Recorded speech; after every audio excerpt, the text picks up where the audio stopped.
Bonjour à tous, c'est Lily, j'espère que vous allez bien. Je suis ravie de vous retrouver aujourd'hui pour ce nouveau podcast où je vais vous parler des polarités. Dans les grandes lignes, je referai des podcasts vraiment plus détaillés pour chaque polarité en fonction aussi de si c'est le premier cheminant, le second cheminant, etc. Là, on va rester quand même dans les grandes lignes parce que je voudrais essayer de vous faire des podcasts qui ne soient pas trop longs et c'est un petit peu compliqué de faire ça. Je vais vous parler aussi de pourquoi il est essentiel, primordial même, de connaître sa polarité de départ pour pouvoir avancer beaucoup plus sereinement et je pense beaucoup plus efficacement aussi. Donc je vais vous expliquer tout ça. Ce que je vous livre, c'est le fruit de mon travail, le fruit de mon cheminement, le fruit de mon travail, le fruit de mes constatations et de tout ce que j'ai pu recouper comme données pour vraiment en extraire les informations qui, selon moi, sont très importantes. Alors, pourquoi est-ce qu'il est hyper important de connaître sa polarité prédominante? Je parle bien de prédominante, hein, bien sûr. On n'est jamais qu'une polarité de départ, tout simplement parce que les deux polarités ne fonctionnent absolument pas de la même façon. Les deux polarités vont avoir les mêmes peurs, les mêmes blessures à travailler, mais absolument pas de la même façon. Et la difficulté, c'est que quand on reste dans quelque chose de général, on peut adapter et à un moment, on va bien se rendre compte que ça ne colle pas pour nous, qu'on soit d'un côté ou de l'autre. Et donc, c'est vrai que d'aller plus en avant, plus regarder qui l'on est, sans forcément se coller une étiquette, hein, qu'on soit bien d'accord.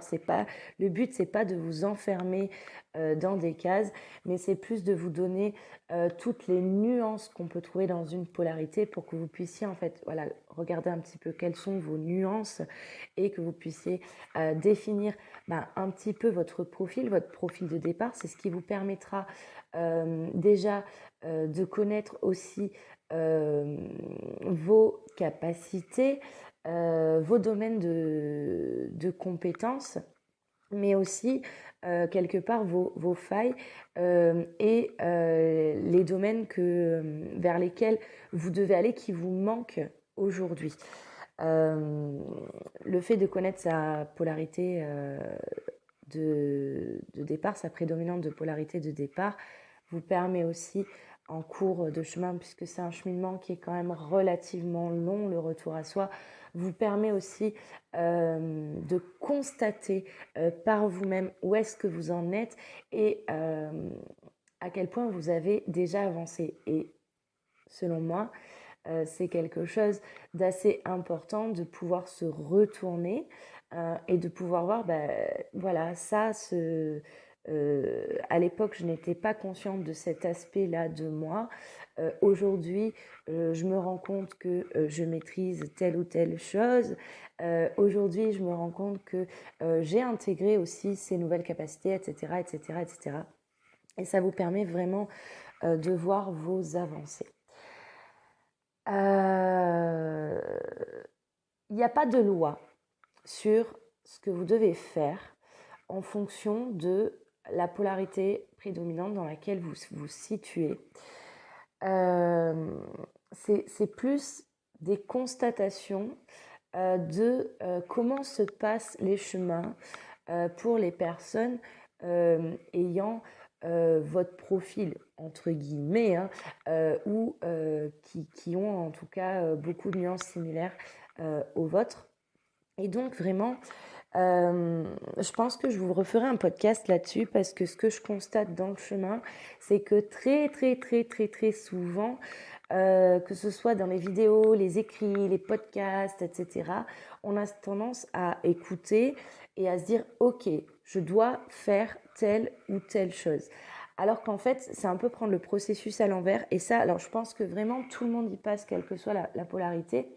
Mais c'est un petit peu prendre le processus à l'envers. Et justement, on va se rendre compte à un certain moment, vous vous en êtes peut-être vous-même déjà rendu compte, ou vous allez vous en rendre compte, qu'en fait, c'est pas je dois absolument faire ça parce que c'est ça qui fonctionne et parce que je dois en arriver là et je dois faire ça pour qu'il y ait des choses ou pour montrer ou quoi que ce soit. Mais c'est le cheminement que je fais vers moi, pour moi, qui m'amène à ces étapes.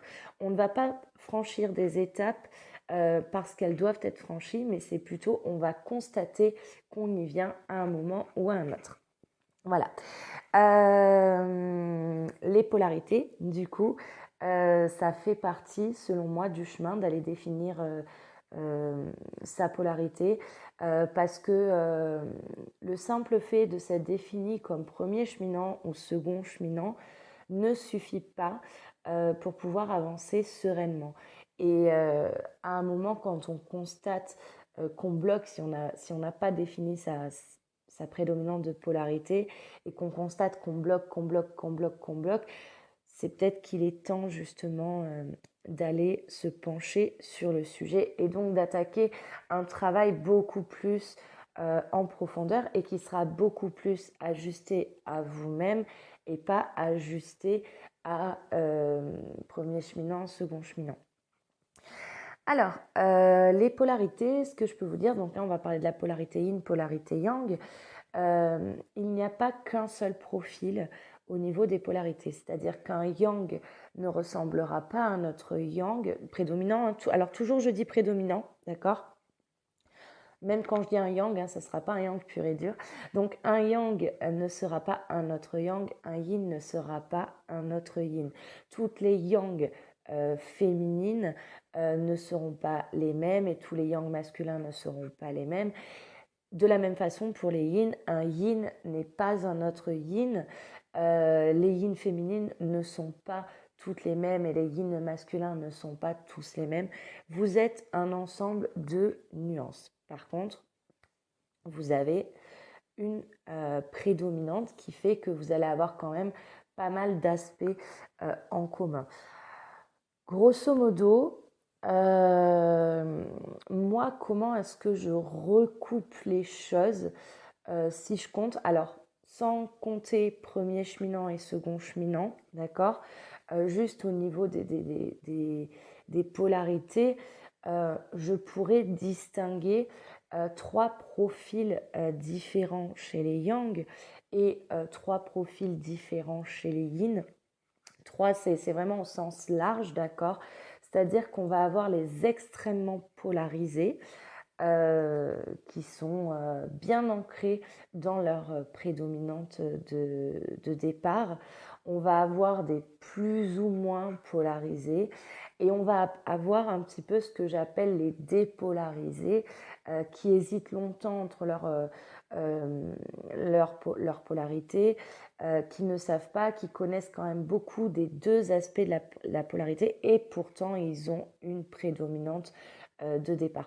Pour ces cas-là, c'est beaucoup plus difficile d'ailleurs d'aller trouver sa polarité. Et au moment où la prédominante de polarité est définie, c'est une libération.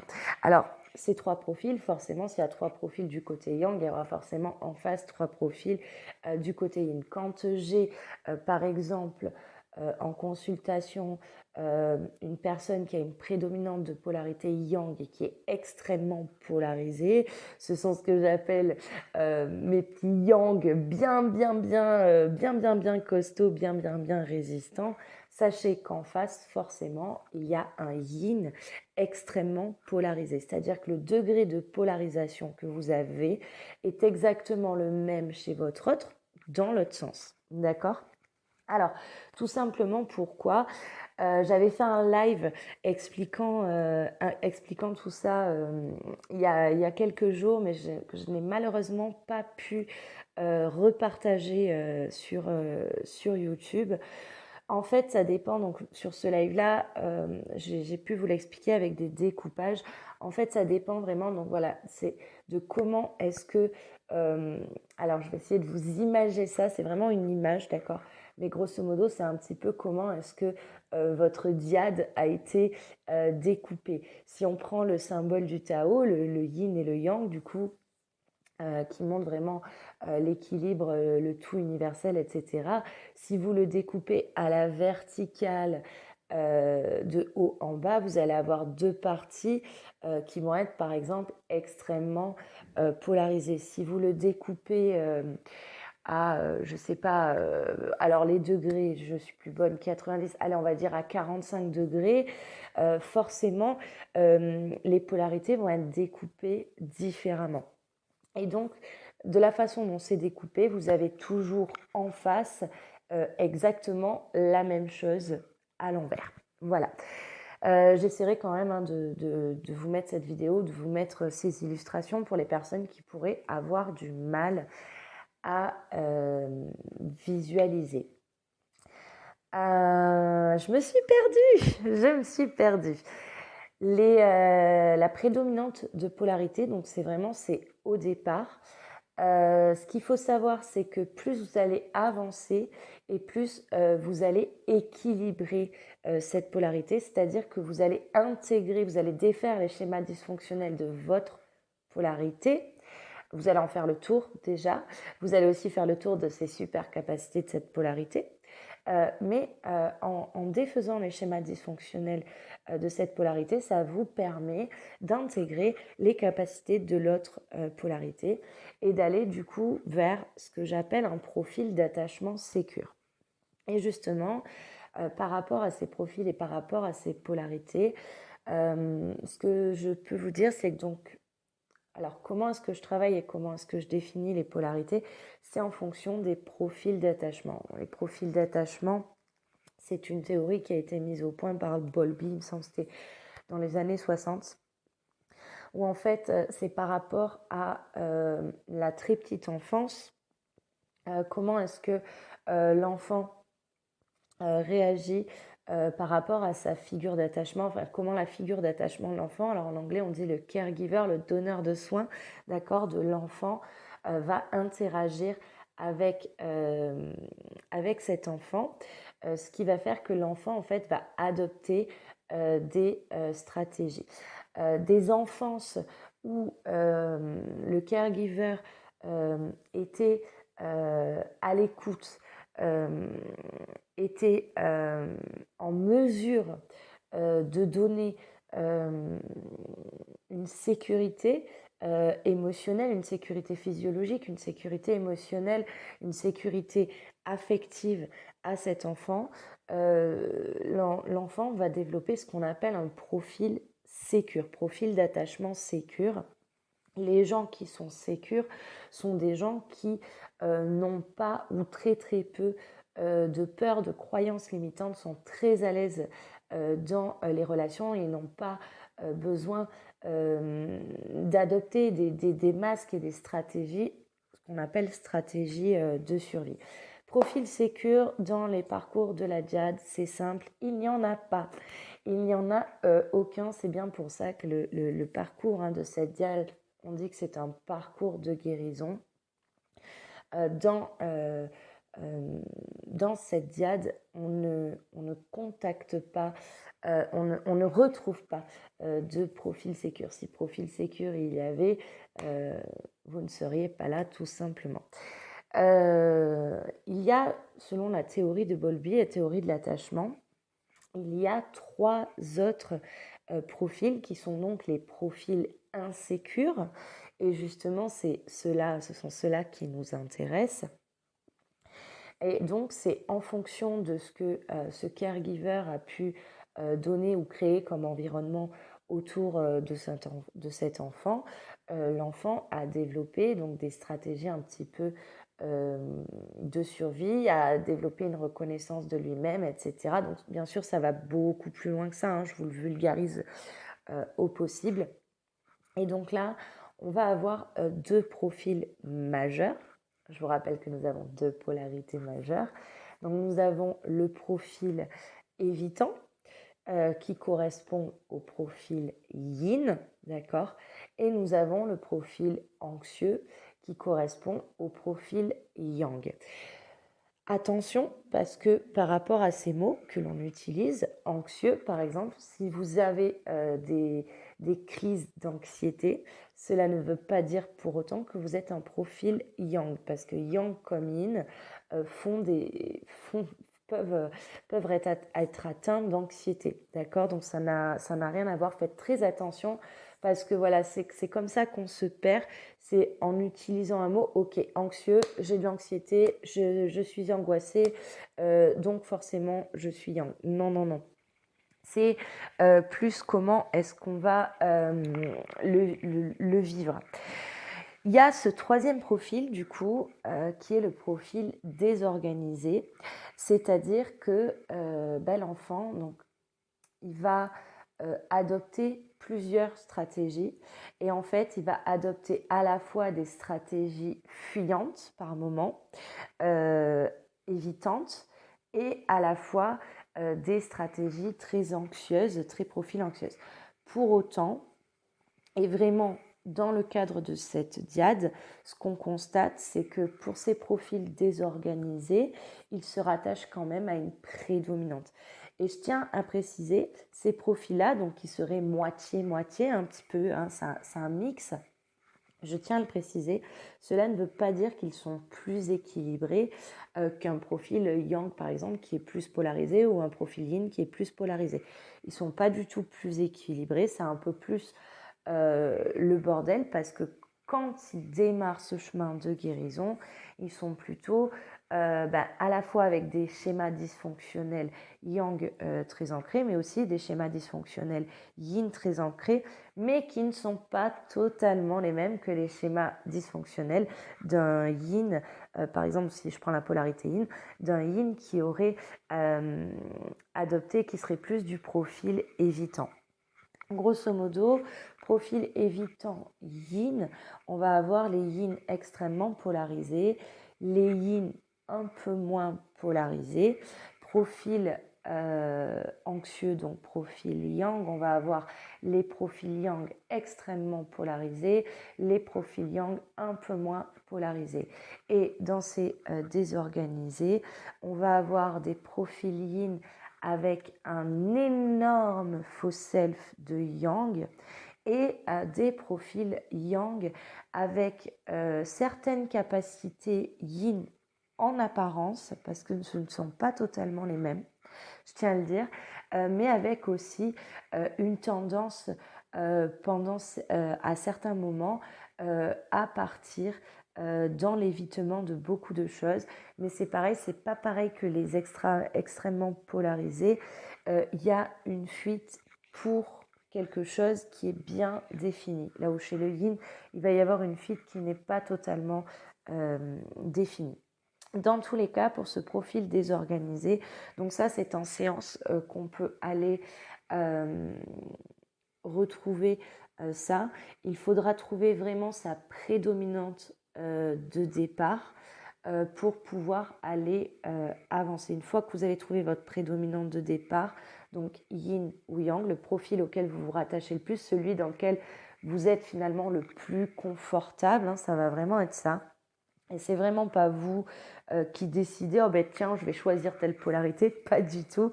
C'est vraiment en allant creuser un petit peu qu'on voit bien qu'il y en a une qui est beaucoup plus prégnante que l'autre. Une fois que cette prédominante-là est mise en évidence, vous allez pouvoir avancer. Petite facilité pour ces profils-là.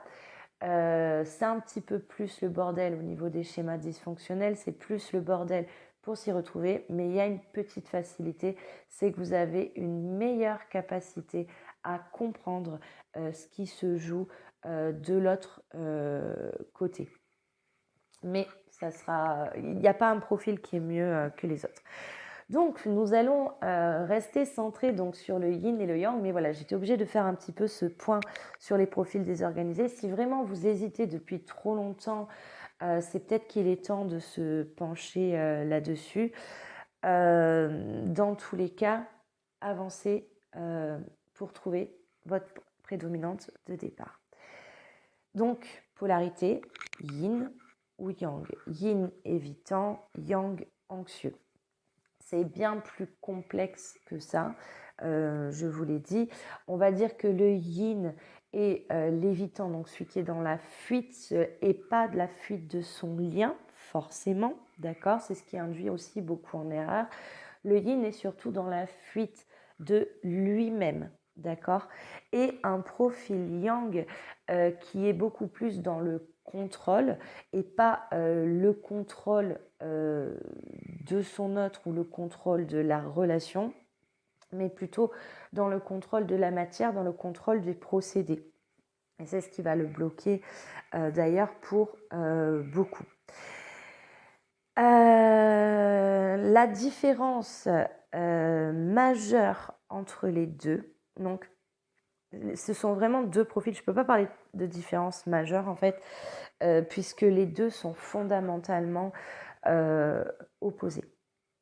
Les deux sont opposés, donc dans le cadre de votre diade, attention, vous avez vraiment les mêmes valeurs communes, vous êtes la même essence, mais dans les schémas, vous êtes vraiment opposés, vous ne fonctionnez pas du tout de la même façon. Chez le yin, ce que l'on va retrouver de base, c'est la décorporation. Alors, la décorporation, c'est la sensation d'être en dehors de son corps. Alors certains en ont conscience, certains n'en ont pas conscience. Les gens qui en ont conscience vont dire je me voyais d'en haut, je suis assis derrière moi, je suis à mon épaule, je suis au plafond, je me vois en face de moi. Le mode un petit peu pilote automatique, je suis hors de mon corps, etc.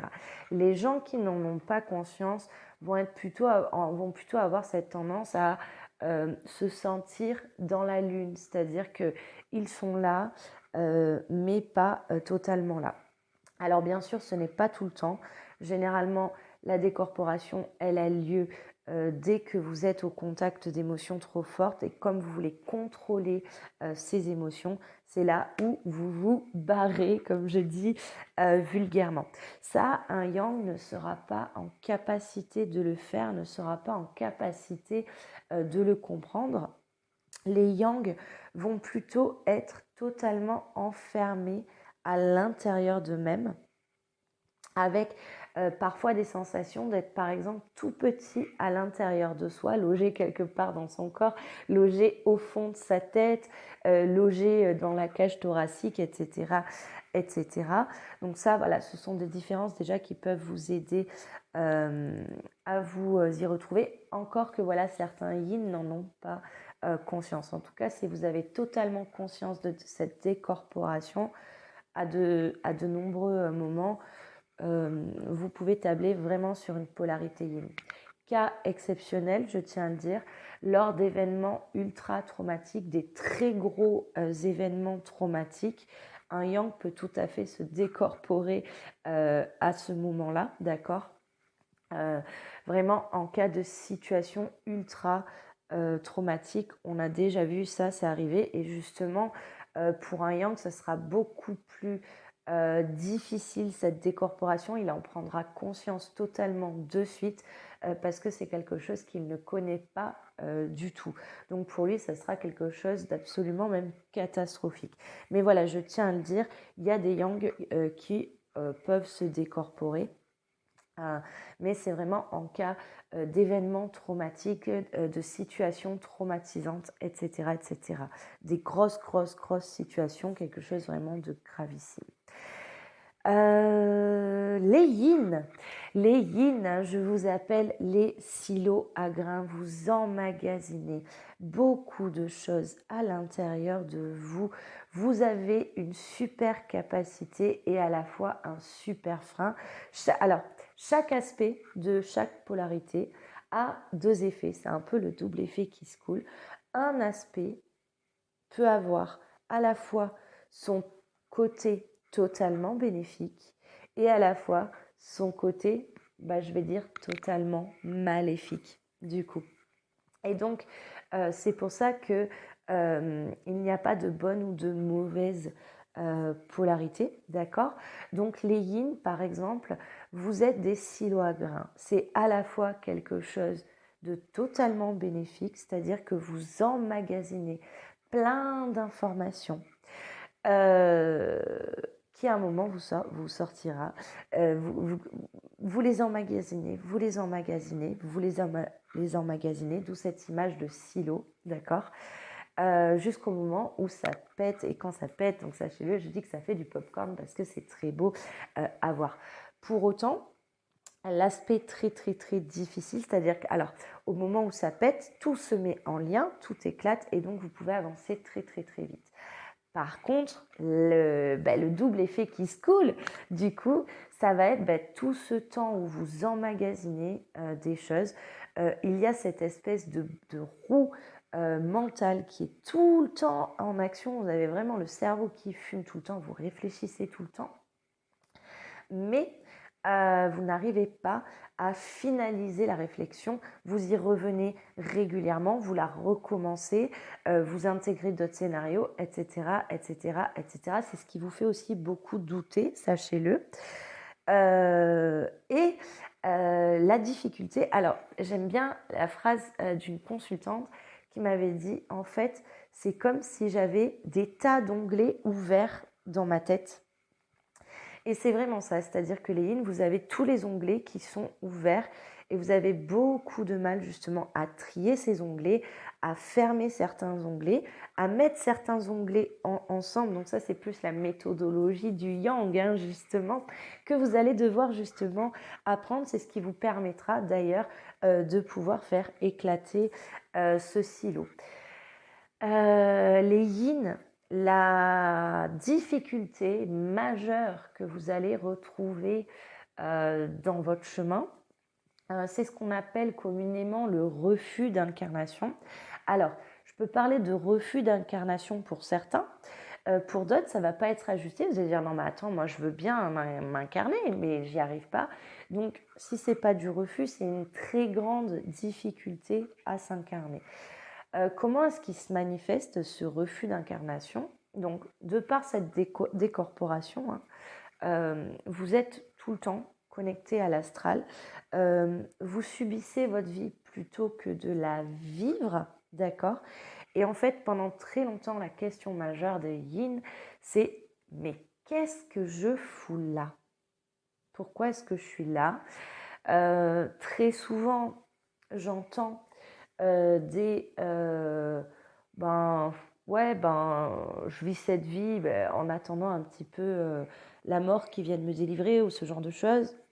Vous pouvez avoir eu des idées aussi très très noires avec parfois aussi des envies de passage à l'acte. Je n'insisterai jamais assez là-dessus. Si vous en êtes à cet état-là, faites-vous aider. Rien ne vaut que vous gâchiez votre vie et que vous abandonniez votre vie. Justement, votre challenge, c'est de vous incarner totalement, de vivre pleinement cette vie, de trouver votre voie, de choisir l'incarnation, justement. Qu'est-ce que je peux vous dire de plus? Alors, je suis vraiment au sens très très large parce que sinon je vais vous faire un podcast qui va être trop long. Cette roue mentale vous empêche très souvent, c'est pour ça qu'on parle de la procrastination du yin, d'accord? Cette roue mentale vous empêche très souvent de passer à l'action parce que pour un yin, le passage à l'action ne peut être fait, donc c'est en fonction de toutes les croyances limitantes, hein, bien sûr, mais pour un yin, le passage à l'action ne peut être fait que si les étapes sont bien décrites, que si la finalité est bien décrite, parce que c'est très difficile pour vous d'aller affronter peut-être un échec. Il y a tellement la peur de se tromper que très souvent, du coup, vous allez bloquer parce que vous n'avez pas la solution qui rendrait votre scénario parfait ou réalisable. Les yin Votre challenge aussi, ça va être ce faux self qui vous embête énormément, je pense, qui est votre stratégie de survie pendant très longtemps, qui fait qu'à un moment, vous vous êtes identifié à ce faux self et pas à vous-même, du coup. Le faux self, c'est la personnalité que vous vous êtes créée, suradaptée à tout le monde. Et cette personnalité suradaptée vous fait encore plus intégrer pendant un très long moment ce schéma que potentiellement vous ne valez rien ou que vous êtes une mauvaise personne, etc. etc. Ça revient très très très souvent chez les yin, parce que les yin, c'est vraiment ça, avec ce refus d'incarnation, cette difficulté d'incarnation. Il y a vraiment ce « qu'est-ce que je fous là ? J'aurais pas dû être là, je suis un peu une erreur de la nature, etc. etc. Je suis quelqu'un de mauvais au fond, je suis quelqu'un de terrible au fond. Il faut surtout que personne ne s'en rende compte, car sinon je vais être rejetée. » Donc ça, c'est le schéma très très large, d'accord. Bien sûr, chacun va pouvoir un petit peu le nuancer à sa sauce, mais c'est un petit peu ça. Donc, les yin, ça va être vraiment d'aller au contact de vous-même, le vrai vous, d'aller oser voir ce qui vous fait si peur, le pourquoi vous vous sentez très souvent si minable, d'aller oser vous incarner et d'aller oser acter des choses même en n'ayant pas le résultat. Les yin sont super puissants au niveau de tout ce qui est énergétique, astral, intuition. La difficulté pour vous les yin, c'est que tant que vous avez cette roue mentale très très forte, très souvent votre intuition, vous ne l'écoutez pas et vous écoutez votre mental. Et très souvent d'ailleurs, vous mettez votre mental, vous mettez au nom. Alors je vais essayer de me regrouper.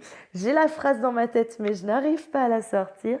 Vous mettez sous le drapeau, je vais dire comme ça, vous mettez sous le drapeau de l'intuition, ce qui en fait sont vos pensées mentales et vos réelles formes pensées d'intuition.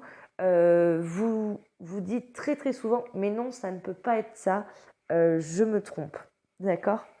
Mais vous êtes extrêmement puissant là-dedans. Vous êtes extrêmement puissant aussi dans le pouvoir de manifestation, c'est-à-dire que quand vous voulez quelque chose, vous le vibrez tellement fort que les choses arrivent. Vous avez tendance à penser que vous avez eu beaucoup de chance ou alors que vous n'avez pas eu de chance du tout. Et en fait, il faut aller un petit peu plus loin. Par contre, vous avez cette capacité à manifester énormément de choses.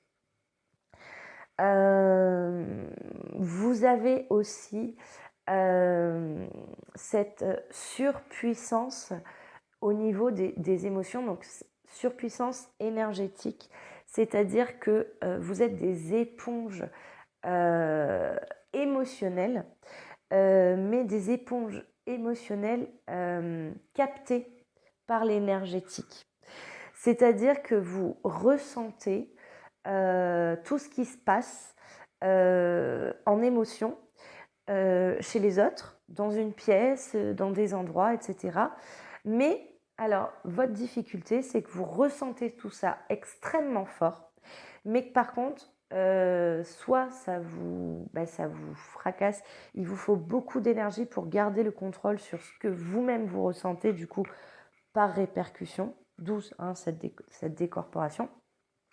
Vous avez pour autant beaucoup de mal à gérer ces émotions. Vous êtes dans le contrôle permanent de ces émotions, vous avez beaucoup de mal à vous laisser traverser par ces émotions. Vous avez peur très souvent de cet émotionnel et du coup, vous ne l'autorisez pas à s'exprimer, cet émotionnel, d'accord ? Votre challenge aussi, ça va être ça, ça va être un petit peu de... Alors, j'exagère quand je le dis, mais c'est un peu ça. Vous n'allez pas mourir parce que vous êtes traversé par des émotions. Et petit à petit que vous avancez sur le chemin, vous allez apprendre en fait à vous laisser traverser par ces émotions plutôt que d'attendre que la cocotte éclate, parce que quand la cocotte éclate, vous ressortez tous un espèce de vomi d'émotions qui est incompréhensible très souvent, parce que vous avez été tellement suradapté, on a l'impression que c'est lisse, et d'un coup quand ça éclate, il y en a de partout, vous ne savez pas les gérer. À ce moment-là, vous avez un peu tendance à poser votre fardeau, du coup, sur les autres. C'est un peu, prenez cette patate chaude, quoi. Et la difficulté, c'est que du coup, du fait que c'est incompréhensible pour les personnes, c'est pas forcément bien accueilli, et du coup ça vous renforce encore plus dans la croyance que ces émotions sont dangereuses, et que de par vos émotions, vous allez par exemple être rejeté. Donc c'est pour ça que quand on dit que vous êtes évitant, vous évitez au maximum aussi d'entrer en contact avec ces émotions. Je vais maintenant parler du yang. Je reviendrai bien sûr chez les yin. Là, je vous ai donné vraiment les plus gros aspects, d'accord. Donc voilà, vraiment silo à grain et la roue mentale sans cesse. Vous êtes le moteur un petit peu de l'ordinateur qui tourne, la mémoire qui tourne. Voilà, gardez ça. Bien sûr, je reviendrai sur d'autres podcasts. J'en ai prévu plusieurs différents un petit peu. N'hésitez pas à me poser des questions. C'est ce qui me permettra en fait de pouvoir mieux structurer les podcasts. Vos questions peuvent m'aider à ça. Donc n'hésitez pas à me poser des questions en commentaire ou même par message. Passons à nos yang. Nos yang qui sont donc ce profil anxieux, qui ne sont pas fuyants, donc qui peuvent éviter la relation par moment, bien sûr. Un yang qui est anxieux ça ne veut pas dire que c'est pas un yang qui à un moment ne voudra pas de la relation, d'accord. C'est pas parce qu'il n'est pas évitant que ça veut dire forcément qu'il veut la relation.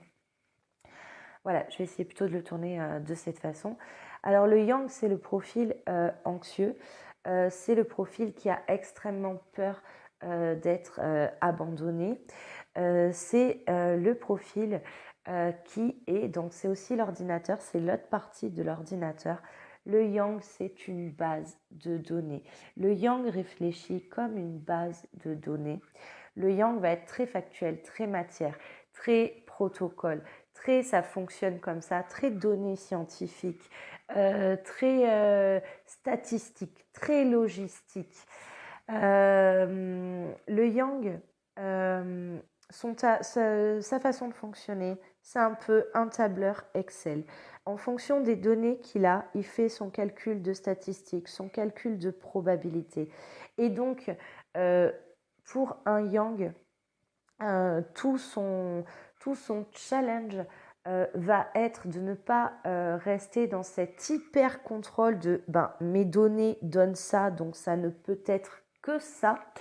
Et ça va être d'aller intégrer les données qu'il n'a pas dans sa base de données.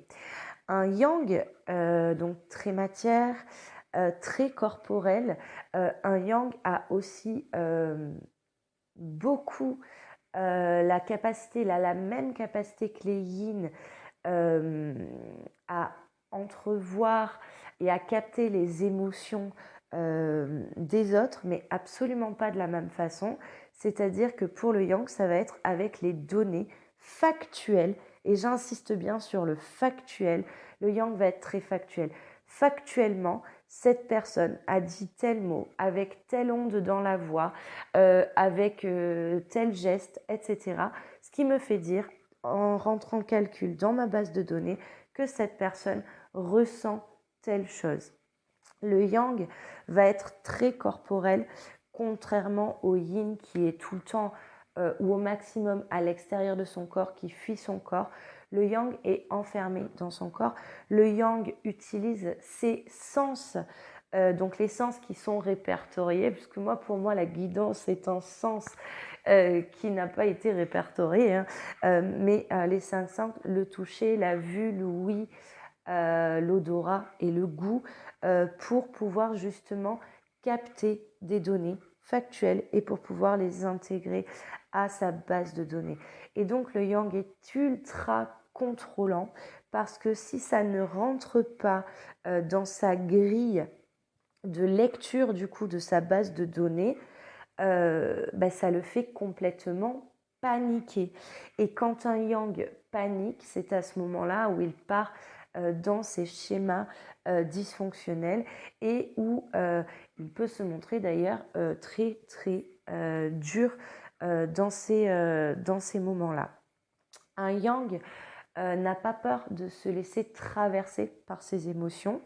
Il va avoir plutôt tendance, lui, à savoir faire ça depuis tout petit.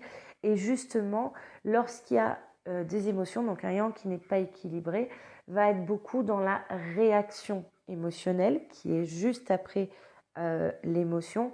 Et donc, là où un yin a tendance à se suradapter, à contrôler l'émotion, à ne pas se laisser toucher par l'émotion, le yang va se laisser toucher par l'émotion et va être de suite dans une réaction émotionnelle très très forte, d'accord. Et c'est sa façon à lui de dire écoutez là, il y a un problème, faites quelque chose, il y a un problème. C'est pour ça que j'ai tendance à dire que le yang va beaucoup revendiquer. Le yang, le fait qu'il fasse ça, donc et c'est là où on en vient un petit peu à ce qui est dit, c'est que le yang est très égotique. Alors les deux sont égotiques du coup, puisque dans les deux schémas ce sont des manifestations de l'ego. Mais disons que le yang va très très vite revendiquer dès qu'il est traversé par une émotion et va être dans la réaction émotionnelle. Et c'est pourquoi on va avoir des yang qui ont tendance à plutôt surexprimer leurs émotions. Et petit à petit, ça c'est quelque chose qui va s'équilibrer. Là où les yin ont beaucoup de mal à exprimer leurs émotions, on a des yang qui surexpriment leurs émotions. Et ensuite, donc pour les deux, ça va s'exprimer. Et un yang qui n'exprime pas ses émotions, ça va être un yang qui a décidé, donc contrôle de la matière, qui a décidé de clore le dossier. C'est je ferme l'onglet dans mon ordinateur. Le yang, il aime bien clore les dossiers. Et donc, un yang qui ne s'exprime plus, par exemple, c'est un yang qui est en contact d'une émotion, qu'elle est tellement forte que la réaction émotionnelle a été très très forte aussi. Et du coup, il clôt le dossier, il y retournera plus tard. Le yang, qu'est-ce que je peux dire d'autre ? La difficulté du yang par rapport à cet émotionnel, ça va être justement de s'équilibrer, de savoir exprimer les choses sans sur-réagir et d'aller apaiser ça. La difficulté du yang, ça va être aussi de laisser la place aux autres fonctionnements que le sien, puisque le yang, dans sa base de données, comment est-ce qu'il réfléchit? C'est très binaire, c'est-à-dire c'est noir ou c'est blanc, c'est oui ou c'est non. C'est pas, il n'y a pas d'autres nuances possibles. C'est bien ou c'est pas bien. Et le yang, contrairement au yin qui était je suis quelqu'un d'absolument terrible, il faut surtout pas qu'on le voie. Le yang, ça va être totalement différent. Ça va être je ne comprends pas, je suis quelqu'un de bien, oui, j'ai des défauts, etc. Pourquoi est-ce que tout ce qu'on me renvoie, c'est que je suis quelqu'un de mauvais alors que je suis quelqu'un de bien? Donc le yang, dans ce schéma-là, la difficulté, ça va être en fait de cesser de prouver. Un yang veut toujours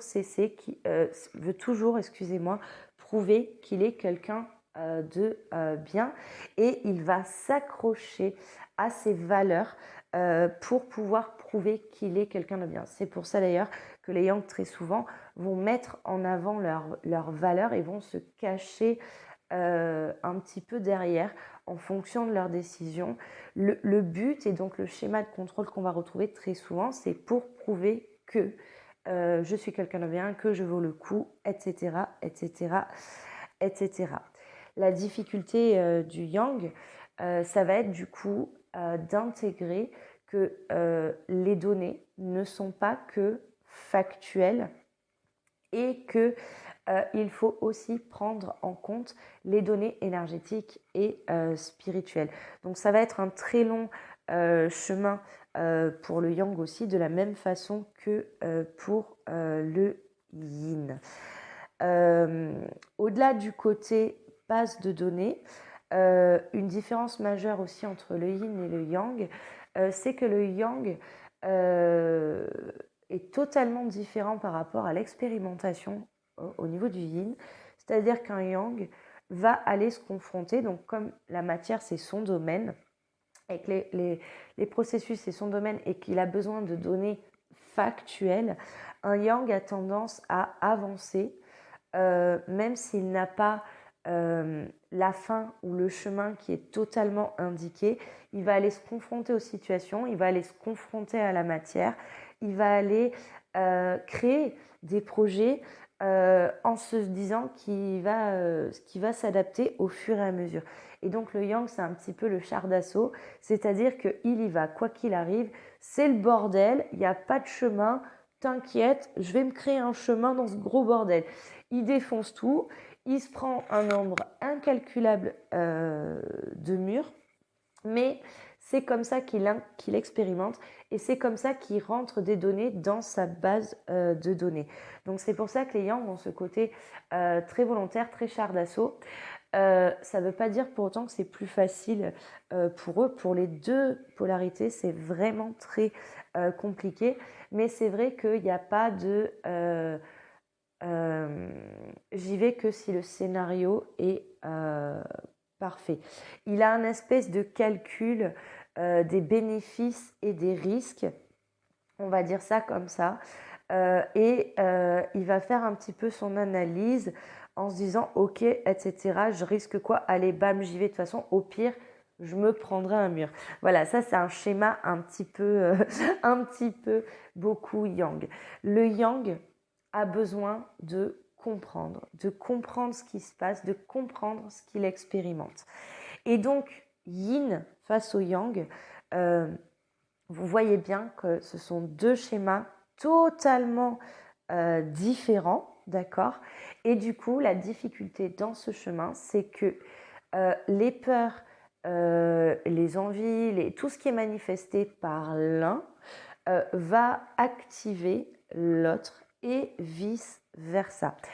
Alors bien sûr, en fonction de qui est le premier cheminant dans votre dyade, ça ne va pas se passer de la même façon, d'accord?